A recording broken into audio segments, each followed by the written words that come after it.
Hello, I am Mike Evans, the creator of XRL7, a cyberpunk animated web series and music project, which is a mix of comedy, social commentary, and original music. And within XRL7, there's subtle or not so subtle references, nods, and parallels to things from real life, most often of a dystopian nature. And typically, I don't speak about these things outside of the show. I prefer to express myself in my art.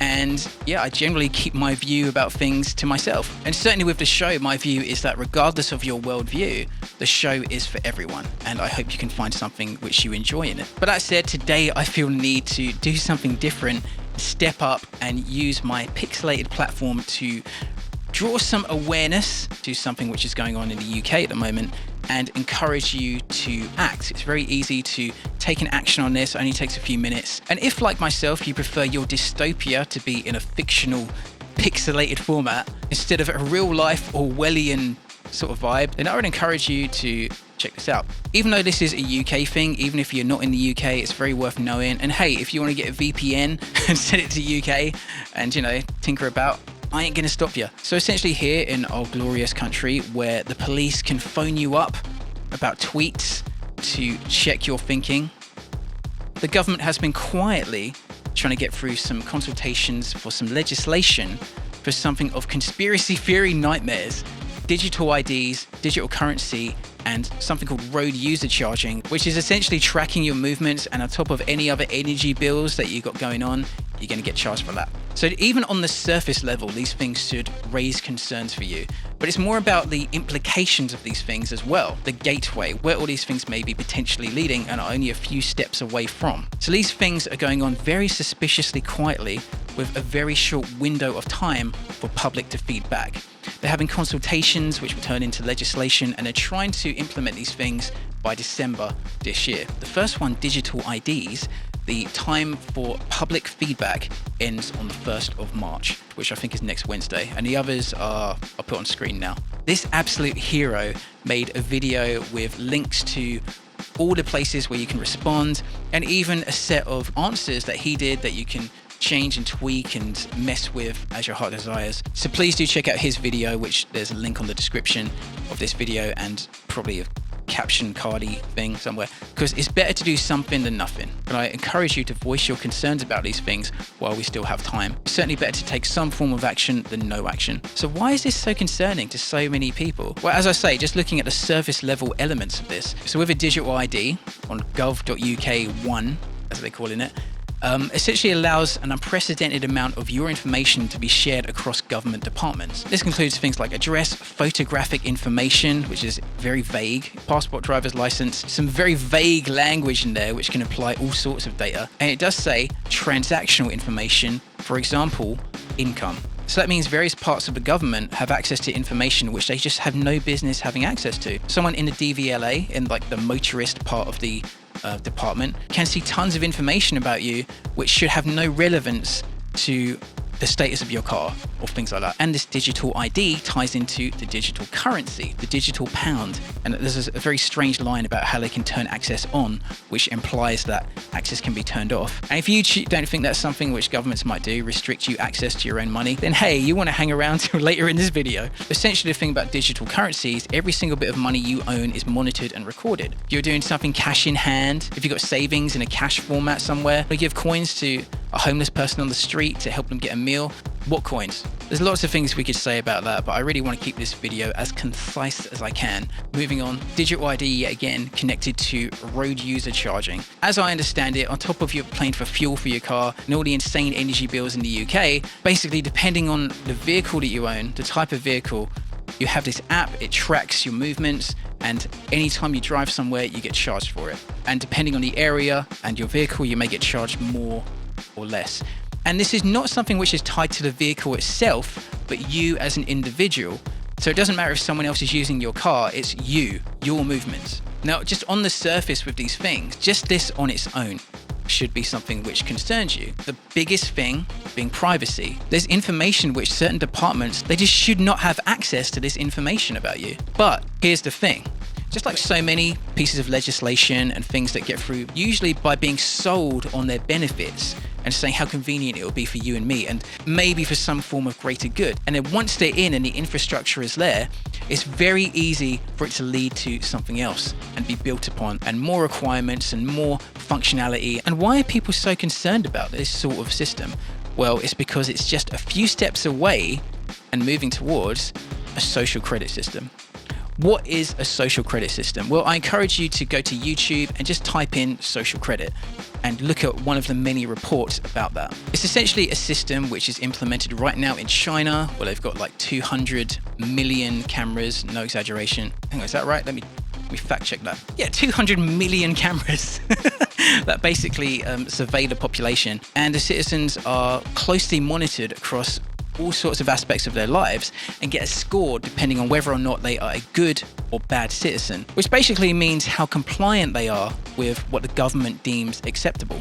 People with high scores are rewarded with discounts and facilities being open and available to them, but if you have a low score, then facilities are restricted. For example, purchasing alcohol, spending too much money on video games negatively impacts your score. However, buying clothes or nappies, but this is a good thing and implies some sort of good citizenship somehow and increases the score. The cameras have some of the most advanced facial recognition and AI in the world, and we're regularly monitoring people for smoking and littering and things of this nature. There's even people in certain parts of the country that are essentially paid to note down infractions. If someone's swearing, if someone's spreading rumor, then that could negatively affect those person's points.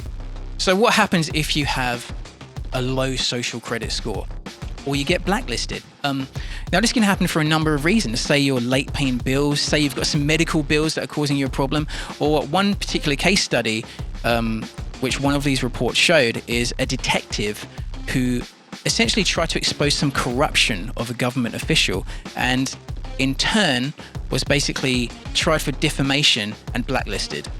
So you can't criticize the government, you can't criticize the authorities, because we all know government employees, politicians, they would never do anything shady. But essentially, if you're blacklisted in this way, you are limited in all sorts of aspects of society. You can't book train tickets, it's more challenging to get a job or your kid's in a good school, and there's no way of appealing it. But you might be thinking, come on, that's China. That would never happen in the West. Well, let's just turn our heads slightly and look at Canada as an example. Well, the Prime Minister has publicly said that he admires China's dictatorship. And you may recall the trucker protests in 2022, where truckers were protesting in part about the illogical and random and hypocritical measures relating to lockdowns, but they also didn't want to be forced to have an experimental chemical in their bodies so that they could maintain their livelihood. So what did the Prime Minister, the government, do to handle that protest? Well, he declared an emergency situation and froze their bank accounts, access to their own money, which they need to eat, to survive, to pay mortgages, to live. In my opinion, that is extremely unethical and an absolute violation of power there. But they investigated themselves and they said, hey, you're all right. Don't worry about it. You're fine. It's interesting how the different types of protest are presented in the media and regarded by governments. For example, it seems to me that protests which are more related to freedom or a critique of authoritarianism are framed in a very negative light. However, if your protest involves looting and smashing up local businesses, don't worry about it. That's fine. That's actually encouraged. Mental, isn't it? What about the UK? Come on, this is the UK. We wouldn't do that here. I'm not even going to talk about the V-word passport. Certainly not on this platform. So, okay, well, what about the unelected Prime Minister of the UK and his membership affiliation with the unelected World Economic Forum, whose highlights include telling us we're all going to eat bugs, that you will own nothing and you will be happy, and most recently, monitoring your brainwaves. Seriously. You may be surprised to learn that it's a future that has already arrived. Everything in that video that you just saw is based on technology that is already here today. Wearing some equipment so that your thoughts can be monitored to apparently fight crime and increase productivity. And that's not even a joke. You ever seen the movie Last Action Hero, where they've got the golden ticket and you can take people in and out of movies? Well, it's like some supervillains just came out of a movie and are just like, it's only a matter of time before they propose a sun blocker or like a death ray or something. But one thing publicly on the agenda of the NEF all right, is digital IDs. And here in the UK, they're trying to implement very quietly, digital IDs. But this is not a fear-mongering video. This ain't one of those videos with a fear-mongery clickbait, you're screwed sort of thumbnail. Don't get me wrong, Russell does raise some interesting issues, but dude, chill with the doom and gloom thumbnails, man. I'm going to link again to this amazing person and his video because he's got all the details of what you can do there. I will say if you are doing the digital currency consultation, the questions can change order, so make sure you read what the question is if you're looking at the PDF document. It just takes a few minutes. They do not want you to respond to this. In fact, the surveys for this consultation, they're suggesting questions for you to ask them. So they're suggesting the questions that you ask about their own legislation, which is pretty wild, right?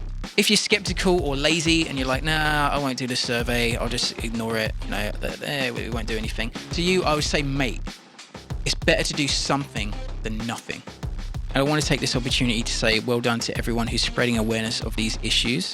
Thank you so much for watching. I appreciate it. It's the first time I've ever done a video of this nature, but I felt it was very important, especially with the shadiness, with the way this has been snuck in, and the very small window of time to comment. So there's more fictional, dystopian cyberpunk coming soon on XRO7, more music, and yeah, much love to all of you. Take care. Thank you.